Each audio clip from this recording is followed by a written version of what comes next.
Sejak lepas dari Inggris, Malaysia sudah terbagi-bagi secara rasial. Bumiputra, Chinese, dan India. India dan Chinese baik dalam perekonomian, tapi buruk di politik. Demikian sebaliknya Bumiputra.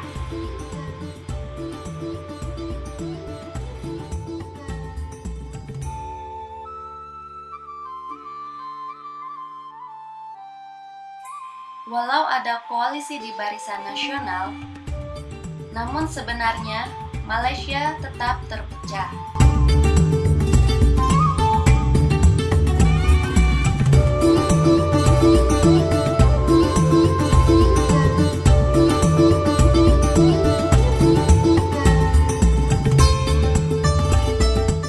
Model ekonomi baru bertujuan untuk meningkatkan pendapatan per kapita dari tingkat saat ini $6.634 menjadi lebih dari $15.000 pada tahun 2020. Pada tahun 50 hingga 60, PDB tumbuh 2,6% hingga 6%. Namun, pertumbuhan itu secara geografis dan ekonomis tidak seimbang.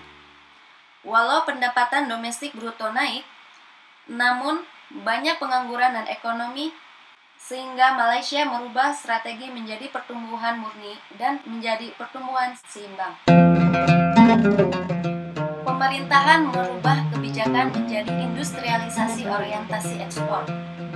Zona perdagangan bebas dan insentif pajak berhasil memperluas produksi. Laju pertumbuhan tahunan 29% dan ekspor meningkat secara dramatis. Hal ini menyebabkan pertumbuhan secara keseluruhan naik 7% per tahun, walau di tahun 73 sedang terjadi krisis minyak. Jelang pemerintahan Mahathir, timbul banyak permasalahan. Hal ini disebabkan pengeluaran umum dan perusahaan pemerintahan terkait. Ini juga dipengaruhi karena dalam pemerintahan, Bumiputra kurang keahlian, sehingga terlalu fokus pada misi sosial, namun kurang fokus pada keuntungan dan perkembangan perekonomian. Pada tahun 85, perekonomian Malaysia mengalami penurunan. Untuk itu, pemerintah mulai melonggarkan peraturan sehingga pihak asing dapat berinvestasi lebih besar.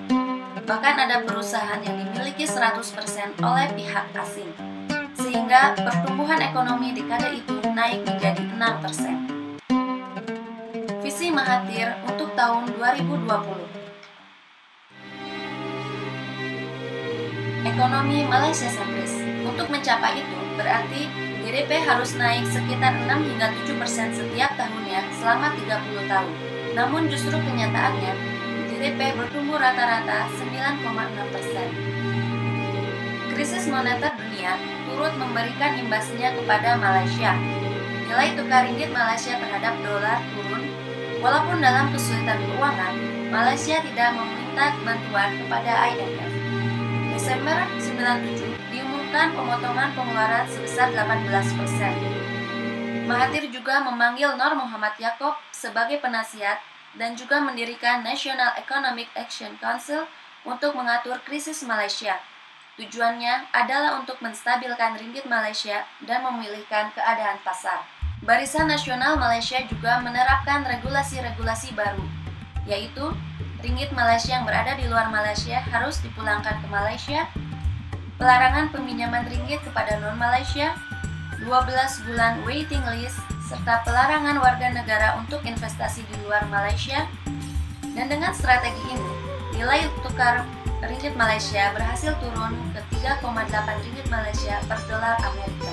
Sektor keuangan Master Plan berusaha untuk memperbaiki perekonomian. FSMP juga mengawasi dan memberikan perintah kepada Barisan Nasional Malaysia untuk lebih ketat lagi dalam segala halnya, termasuk mendirikan PDIM untuk mencegah bank yang lari dari tanggung jawabnya. Malaysia juga mendirikan info perbankan dan agen kredit konseling dan pengelolaan utang untuk menolong warganya dalam hal mengelola keuangan. Ketika masa-masa transisi Malaysia, timbul penurunan GDP menjadi 3,7% dan investasi menurun dari 39% menjadi 22%. Hal ini menimbulkan pertanyaan, mengapa investasi bisa turun? Stephen Hager menyatakan bahwa hal ini terjadi karena adanya luka akibat krisis Asia sebelumnya. Cara Malaysia menghadapi krisis tersebut dengan memotong anggaran dan meregulasi ekonominya telah memberikan trauma kepada para investor. Mereka takut untuk berinvestasi. Penyebabnya antara lain perusahaan pemerintah terkait, peran pemerintah yang berlebihan dalam ekonomi. Hal ini dikurangi dengan menurunkan peranan pemerintah dalam perekonomian. 2. Kurangnya keterampilan. Kekurangan dalam sumber daya manusia juga menjadi faktor kurang berkembangnya perekonomian Malaysia. Para sarjana Malaysia lebih memilih kerja di negara lain yang memberikan gaji lebih tinggi. Dan yang terakhir, lingkungan eksternal. Najib memberikan sebuah arahan baru pada perekonomian Malaysia bernama Satu Malaysia. Malaysia menghadapi beberapa tantangan. Untuk memecahkan masalah ini, Malaysia perlu mengasah skill dari masyarakatnya. Malaysia mendorong program entrepreneurship untuk memacu pertumbuhan ekonominya. Najib juga mengubah regulasi dan kebijakan dengan mengizinkan pihak asing untuk berinvestasi di sektor yang penting, seperti bank, telekomunikasi, dan energi. Menurunkan kepemilikan bumi putra terhadap aset dalam negeri. Sebagai Perdana Menteri ke-6 Malaysia, Najib berkomitmen untuk membangun pasar bersahabat sembari memastikan keharmonisan etnis.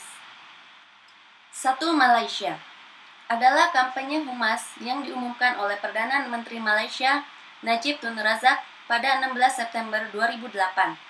Inti gagasan ini adalah gagasan satu bangsa tanpa memandang etnis, subetnis, dan kebudayaan. Semua pihak mestilah bersama-sama menjayakannya. Pelaksanaannya bukan dibuat semalaman, tetapi secara evolusi.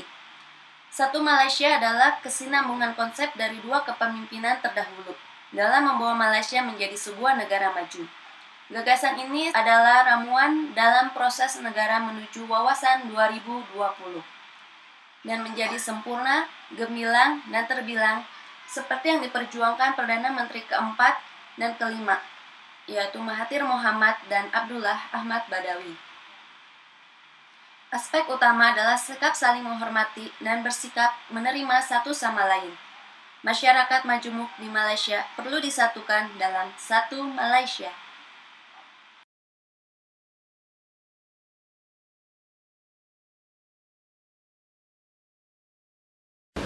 Nem, nilai nanas murni bukan? Macam mana lawan cakal? Nem, ini economic model ya? Gua pikir yang kayak gituan tuh udah bagus banget sih buat kita lah Chinese ini ya. Jadi udah sama sejajar-sejajar gitu ya. Jadi nggak ada perbedaan-perbedaan itu, kita bisa sama-sama maju sama ras yang lain ya. Gitu. Aja, awak pikir itu bisa-bisanya barisan nasional.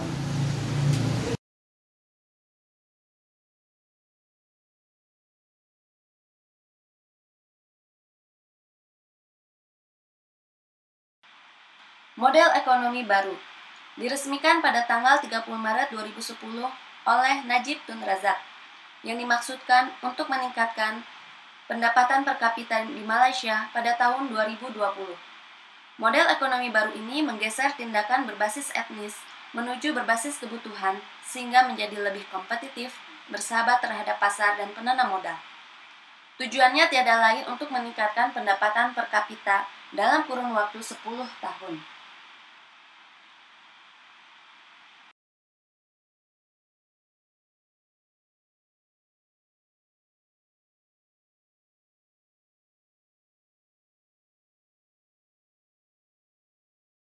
Strateginya meningkatkan sumber daya manusia, mengurangi migrasi penduduk agar tetap bekerja di Malaysia,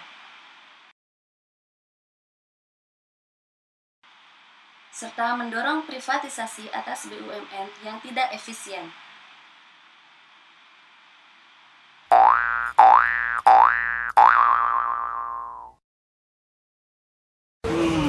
Mahathir baik, bisnis awak baik, keluarga awak kerja semua, awak pun sejahtera.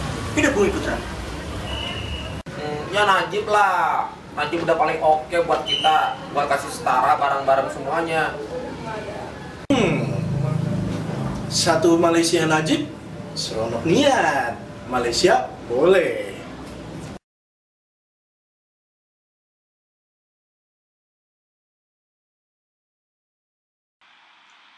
Ekonomi Malaysia dalam grafik ditampilkan berupa pemulihan yang kuat selama tahun 2010. Namun, momentum pertumbuhan telah semakin melemah sepanjang tahun. Sementara, proyek-proyek yang di bawah program transformasi ekonomi akan membantu untuk meningkatkan pertumbuhan ekonomi, produktivitas, dan inklusivitas kebijakan yang mempertimbangkan semua ras, terletak di jantung transformasi Malaysia.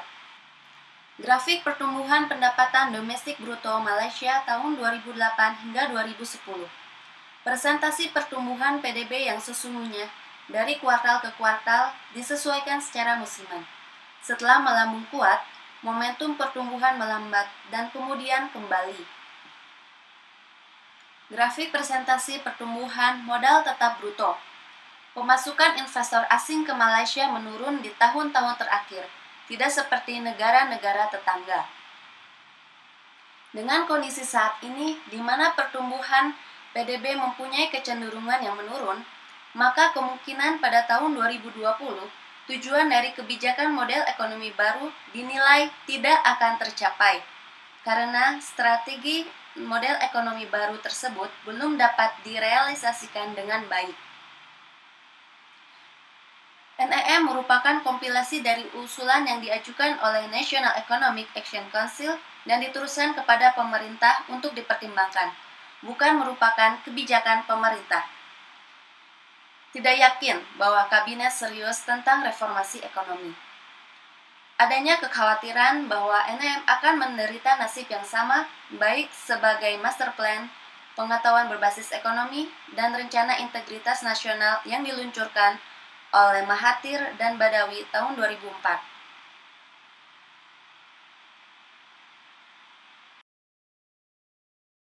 Misteri seputar hilangnya saham Bumiputra senilai 52 miliar ringgit Malaysia tetap tidak terjelaskan. Barisan Nasional akan menghapus berbagai subsidi yang dimiliki rakyat hari ini atas nama restrukturisasi perekonomian. Namun, terus melindungi hak dari perusahaan kroni swasta yang besar untuk membuat keuntungan selangit dengan mengorbankan masyarakat. Barisan Nasional menganjurkan kepada orang miskin untuk menerima liberalisasi ekonomi dan persaingan, tetapi tidak mengatur perlindungan dan tidak pula menghilangkan monopoli orang kaya.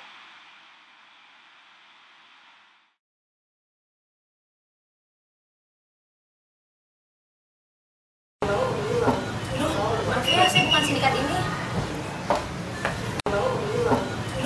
Maaf saya bukan sindikat ini. Saya bukan sindikat ini. 2020 ya? Awal harap awal sudah tidak jobless lagi lah. Selepas satu Malaysia plus masa Najib Rasani, awak boleh harap persekitaran kondusif karena mempertingkatkan kualitas hidup kita ini. Aduh, Malaysia 2020. Awak yakin negara maju? Oh yeah, I hope my business will be as successful as I had in Pertamina Indonesia.